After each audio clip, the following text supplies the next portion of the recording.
Olá meus queridos, sejam bem-vindos ao meu canal. Hoje irei contar a história da maravilhosa Ferrari, que não é apenas uma máquina ou um automóvel, é um mito, que encanta a todos, esteja onde estiver. É o objeto de desejo da maioria dos bichos homens. Eu também queria uma, mas são muito caras e eu não sou nenhum sultão. A marca italiana costuma dizer que não vende carros, vende um sonho.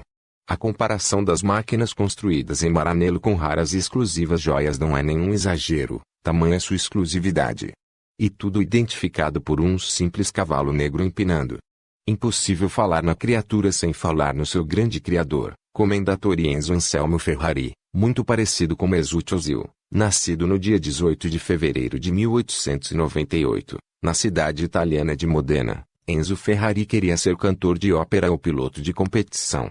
Rapidamente desistiu de ser cantor, por falta de voz e ouvido. Sobrou apenas a segunda opção. Depois de ser mecânico, em 1919 decidiu ser piloto e participou de uma prova, pela primeira vez, em Parma Berceto, na qual obteve a quarta colocação. A prova foi vencida por Antonio Ascari, pai de Alberto Ascari, que futuramente iria morrer ao volante de uma Ferrari. Nos anos seguintes trabalhou para a Alfa Romeo como piloto de competição, ficando mais tarde o responsável pela divisão de competição de automóvel. No dia 16 de novembro de 1929 fez o que a história consagrou como seu grande golpe de mestre, criou a Scuderia Ferrari, a primeira equipe de automobilismo independente das fábricas, mas vinculada à Alfa Romeo. Inicialmente a empresa não produzia automóveis, apenas patrocinava pilotos e carros de corrida já fabricados. Enzo Ferrari deixou a Alfa Romeo, fundou em 13 de setembro de 1939, na cidade de Modena, a Auto Avio Costruzione e passou a Segunda Guerra Mundial fabricando equipamentos agrícolas e até carros. O primeiro automóvel inteiramente construído por ele, feito durante o conflito, foi batizado de modelo 815, isto porque não podia colocar seu sobrenome em nenhum carro, em decorrência do contrato que assinara com a Alfa Romeo.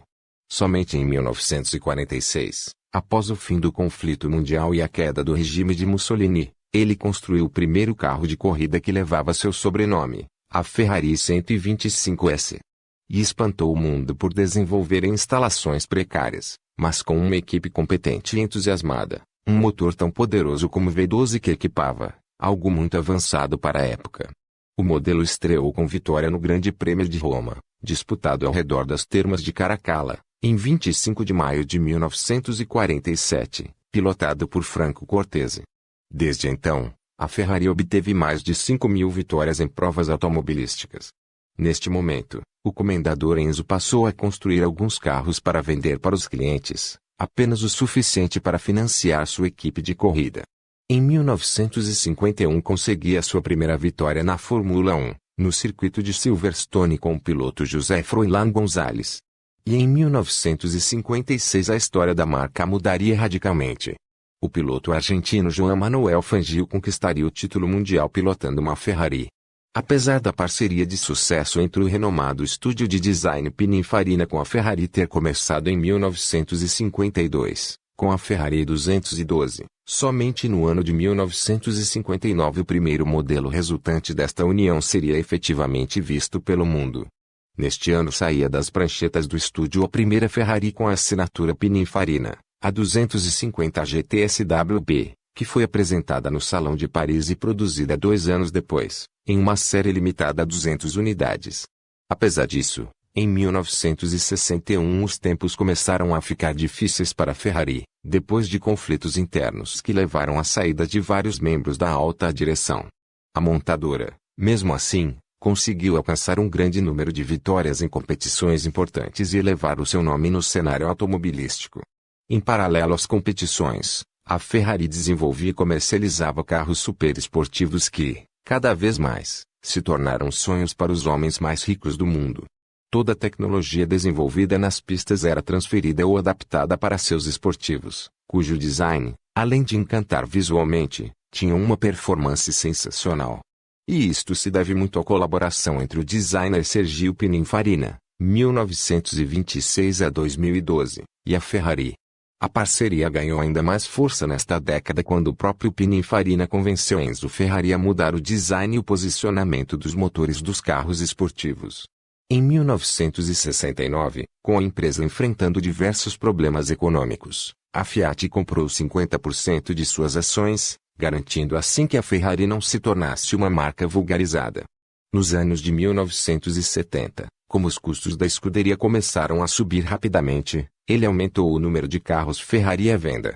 Com esta operação, a empresa em Maranello começou a crescer exponencialmente. A fábrica foi expandida, foi construída a pista de testes em Fiorano e dezenas de operações adjuntas, como um túnel de vento, autoclaves, design computadorizado e simulador de teste de colisão.